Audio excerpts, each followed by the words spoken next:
ഇന്ന് ദിവസം 11.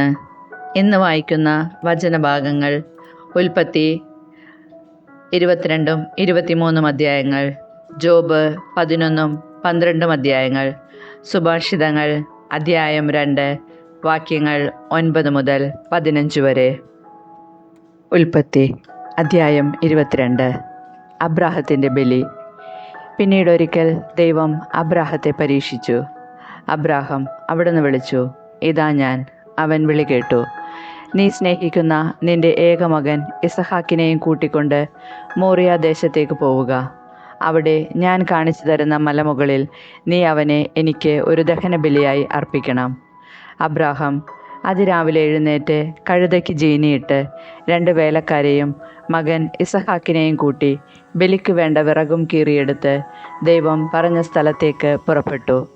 3-ാം ദിവസം അവൻ തല ഉയർത്തി നോക്കിയപ്പോൾ അകലെ ആ സ്ഥലം കണ്ടു. അവൻ വേലക്കാരോട് പറഞ്ഞു, കഴുതയുമായി നിങ്ങളിവിടെ നിൽക്കുക, ഞാനും മകനും അവിടെ പോയി ആരാധിച്ച് തിരിച്ചു വരാം. അബ്രാഹം ദഹനബലിക്കുള്ള വിറകെടുത്ത് മകൻ ഇസഹാക്കിൻ്റെ ചുമലിൽ വെച്ചു. കത്തിയും തീയും അവൻ തന്നെ എടുത്തു. അവർ ഒരുമിച്ച് മുൻപോട്ട് നടന്നു. ഇസഹാക്ക് തൻ്റെ പിതാവായ അബ്രാഹത്തെ വിളിച്ചു, പിതാവേ. എന്താ മകനെ? അവൻ വിളി കേട്ടു.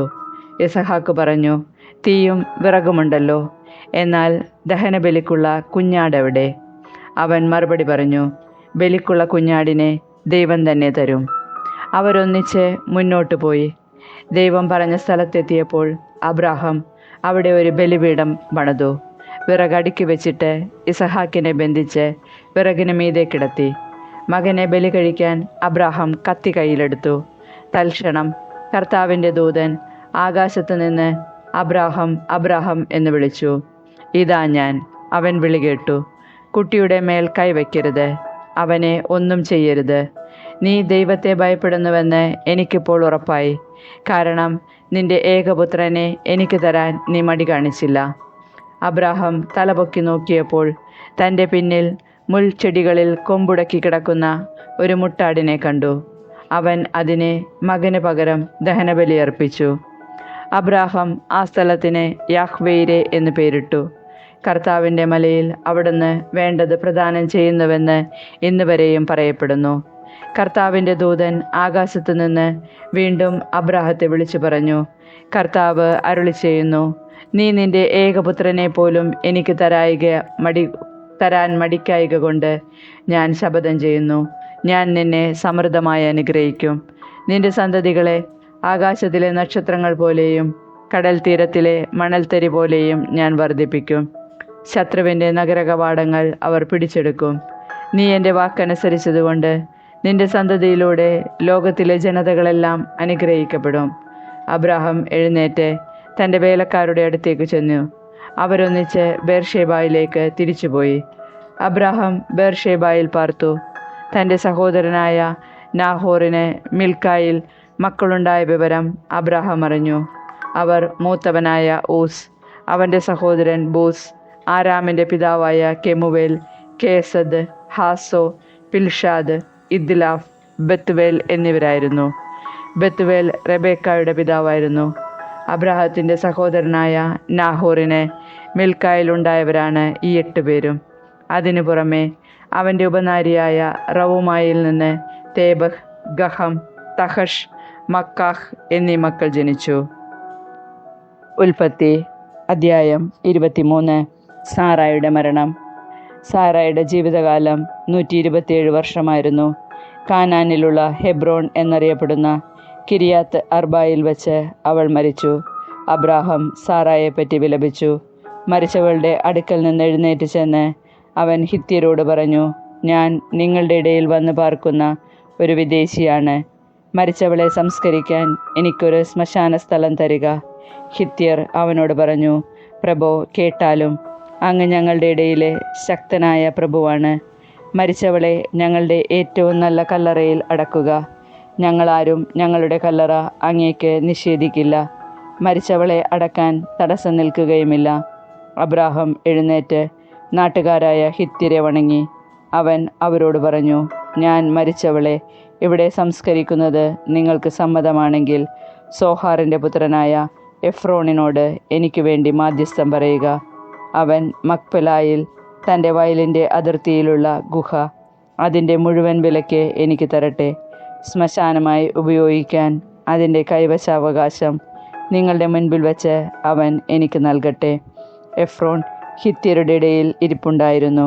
ഹിത്യരും നഗരവാതിലിലൂടെ കടന്നുപോയ എല്ലാവരും കേൾക്കെ അവൻ അബ്രാഹത്തോട് പറഞ്ഞു, അങ്ങനെയല്ല പ്രഭോ, ഞാൻ പറയുന്നത് കേൾക്കുക. നിലവും അതിലുള്ള ഗുഹയും എൻ്റെ ആൾക്കാരുടെ മുൻപിൽ വെച്ച് അങ്ങേക്ക് ഞാൻ തരുന്നു. അങ്ങയുടെ മരിച്ചവളെ അടക്കിക്കൊള്ളുക. അബ്രാഹാം നാട്ടുകാരെ കുമ്പിട്ട് വണങ്ങി. നാട്ടുകാർ കേൾക്കെ അവൻ എഫ്രോണിനോട് പറഞ്ഞു, നിങ്ങൾ എനിക്ക് അത് തരുമെങ്കിൽ ദയവ് ചെയ്ത് ഞാൻ പറയുന്നത് കേൾക്കുക. നിലത്തിൻ്റെ വില ഞാൻ തരാം, അത് സ്വീകരിക്കണം. മരിച്ചവളെ ഞാൻ അതിലടക്കിക്കൊള്ളാം. എഫ്രോൺ അബ്രാഹത്തോട് പറഞ്ഞു, പ്രഭോ, എൻ്റെ സ്ഥലത്തിന് 400 ശെക്കൽ വെള്ളിയേ വിലയുള്ളൂ. നാം തമ്മിലാവുമ്പോൾ അത് വലിയൊരു കാര്യമാണോ? അങ്ങയുടെ മരിച്ചവളെ സംസ്കരിച്ചു കൊള്ളുക. എഫ്രോണിൻ്റെ വാക്ക് അബ്രാഹാം സ്വീകരിച്ചു. ഹിത്യർ കേൾക്കെ എഫ്രോൺ പറഞ്ഞതുപോലെ 400 ശെക്കൽ വെള്ളി കച്ചവടക്കാരുടെ ഇടയിലെ നടപ്പനുസരിച്ച് അവൻ എഫ്രോണിന് തൂക്കിക്കൊടുത്തു. മാമ്രേക്ക് കിഴക്കുവശത്ത് മക്പെലായിൽ എഫ്രോണിനുണ്ടായിരുന്ന നിലം അതിൻ്റെ 4 അതിർത്തികൾ വരെയും അതിലെ ഗുഹയും വൃക്ഷങ്ങളും സഹിതം ഹിത്യരുടെയും നഗരവാതിൽക്കൽ കൂടി കടന്നുപോയവരുടെയും മുമ്പാകെ വെച്ച് അബ്രാഹത്തിന് അവകാശമായി കിട്ടി. അതിനുശേഷം അബ്രാഹാം ഭാര്യ സാറായെ കാനാൻ ദേശത്ത് മാമ്രയുടെ കിഴക്ക് ഹെബ്രോണിൽ മക്പെലായിലെ വയലിലുള്ള ഗുഹയിലടക്കി. ആ നിലവും അതിലെ ഗുഹയും അബ്രാഹത്തിന് ഹിത്യരിൽ നിന്ന് ശ്മശാനഭൂമിയായി കൈവശം കിട്ടി. ജോബ് അധ്യായം 11. സോഫാറിൻ്റെ പ്രഭാഷണം. നാമാത്യനായ സോഫാർ പറഞ്ഞു, അതിഭാഷണത്തിന് മറുപടി ലഭിക്കാതിരിക്കുമോ? ഏറെ പറഞ്ഞാൽ ന്യായീകരണമാകുമോ? നിന്റെ ജൽപ്പനം മനുഷ്യരെ നിശബ്ദരാക്കുമോ? നിന്റെ പരിഹാസത്തിന് ആരും നിന്നെ ലജ്ജിതനാക്കുകയില്ലേ? ഞാൻ പറയുന്നത് കളങ്കരഹിതമാണ്. ദൈവത്തിൻ്റെ ദൃഷ്ടിയിൽ ഞാൻ നിർമ്മലനാണ് എന്ന് നീ പറയുന്നു. ദൈവം അതരം തുറന്ന് നിന്നോട് സംസാരിക്കുകയും ദുർഗ്രഹമായ ജ്ഞാനത്തിൻ്റെ രഹസ്യങ്ങൾ നിന്നെ അറിയിക്കുകയും ചെയ്തിരുന്നെങ്കിൽ നിന്റെ അകൃത്യങ്ങൾ അർഹിക്കുന്നതിനേക്കാൾ കുറച്ചു മാത്രമേ ദൈവം നിന്നിൽ നിന്ന് ഈടാക്കിയിട്ടുള്ളൂ എന്ന് മനസ്സിലാക്കുക. ദൈവത്തിൻ്റെ ദുരൂഹ രഹസ്യങ്ങൾ ഗ്രഹിക്കാൻ നിനക്ക് കഴിയുമോ? സർവശക്തൻ്റെ സീമ നിർണയിക്കാൻ നിനക്ക് സാധിക്കുമോ? അത് ആകാശത്തേക്കാൾ ഉന്നതമാണ്. നിനക്കെന്ത് ചെയ്യാൻ കഴിയും? അത് പാതാളത്തേക്കാൾ അഗാധമാണ്. നിനക്കെന്ത് മനസ്സിലാക്കാൻ സാധിക്കും? അത് ഭൂമിയേക്കാൾ നീളമുള്ളതും സമുദ്രത്തേക്കാൾ വീതിയേറിയതുമാണ്. അവിടുന്ന് കടന്നു വന്ന് ബന്ധനത്തിലാക്കുകയും ന്യായവിധിക്ക് വിളിക്കുകയും ചെയ്താൽ ആർക്ക് അവിടത്തെ തടയാൻ കഴിയും? എന്തെന്നാൽ നിസ്സാരരായ മനുഷ്യരെ അവിടുന്ന് അറിയുന്നു. അകൃത്യങ്ങൾ കാണുമ്പോൾ അവിടുന്ന് അത് കണക്കിലെടുക്കാതിരിക്കുമോ? കാട്ടുകഴുതയുടെ കുട്ടി മനുഷ്യനായി പിറക്കുമ്പോൾ മൂഢൻ ബുദ്ധിമാനായി തീരും. ഹൃദയത്തെ ദൈവത്തിൽ ഉറപ്പിച്ച് കൈകൾ ഉയർത്തി പ്രാർത്ഥിച്ചിരുന്നെങ്കിൽ, നിന്റെ കൈകൾ അകൃത്യം ചെയ്യുന്നതെങ്കിൽ അത് നീക്കിക്കളയുക. നിന്റെ കൂടാരത്തിൽ ദുഷ്ടത കുടിപാർക്കാതിരിക്കട്ടെ. അപ്പോൾ നിശ്ചയമായും കളങ്കരഹിതനായി നീ നിന്റെ മുഖമുയർത്തും. നീ സുരക്ഷിതനും നിർഭയനുമായിരിക്കും. നിന്റെ ദുരിതങ്ങൾ നീ വിസ്മരിക്കും. ഒഴുകിപ്പോയ ജലം പോലെയേ നീ അതിനെ ഓർക്കുകയുള്ളൂ. നിന്റെ ജീവിതം മധ്യാഹ്നത്തേക്കാൾ പ്രകാശമേറിയതായിരിക്കും. അതിൻ്റെ ഇരുട്ട് പ്രഭാതം പോലെയായിരിക്കും. പ്രത്യാശയുള്ളതുകൊണ്ട് നിനക്ക് ആത്മവിശ്വാസമുണ്ടാകും. നീ സംരക്ഷിക്കപ്പെടുകയും സുരക്ഷിതനായി വിശ്രമിക്കുകയും ചെയ്യും.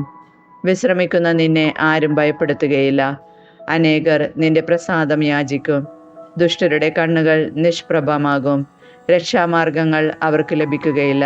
മരണം മാത്രമാണ് അവർക്ക് പ്രത്യാശിക്കാനുള്ളത്. ജോബ് അധ്യായം 12. ജോബിൻ്റെ മറുപടി. ജോബ് പറഞ്ഞു, നിങ്ങളുടേത് ജനസ്വരമാണ്, സംശയമില്ല. നിങ്ങൾ മരിച്ചാൽ വിജ്ഞാനവും ഇല്ലാതാകും. എന്നാൽ നിങ്ങളെപ്പോലെ എനിക്കും ജ്ഞാനമുണ്ട്. ഞാൻ നിങ്ങളെക്കാൾ താഴെയല്ല. ഇതൊക്കെ ആർക്കാണ് അറിഞ്ഞുകൂടാത്തത്? ഞാൻ എൻ്റെ സ്നേഹിതന്മാർക്ക് പരിഹാസപാത്രമാണ്. ഞാൻ ദൈവത്തെ വിളിച്ചപേക്ഷിച്ചു, അവിടുന്ന് എനിക്കുത്തരമരുളി. ഞാൻ നിഷ്കളങ്കനും നീതിമാനുമാണ്. എന്നിട്ടും ഞാൻ പരിഹാസപാത്രമായി തീർന്നു. സ്വസ്ഥത അനുഭവിക്കുന്നവൻ നിർഭാഗ്യത്തെ അവജ്ഞയോടെ നോക്കുന്നു. കാലിടറുന്നവനെ അത് തള്ളിയിടുന്നു. കവർച്ചക്കാരുടെ കൂടാരങ്ങൾ സമാധാനപൂർണമാണ്. ദൈവം തങ്ങൾക്ക് അധീനനെന്ന് വിചാരിച്ച് അവിടത്തെ പ്രകോപിപ്പിക്കുന്നവൻ സുരക്ഷിതനാണ്. വന്യമൃഗങ്ങളോട് ചോദിക്കുവിൻ, അവ നിങ്ങളെ പഠിപ്പിക്കും.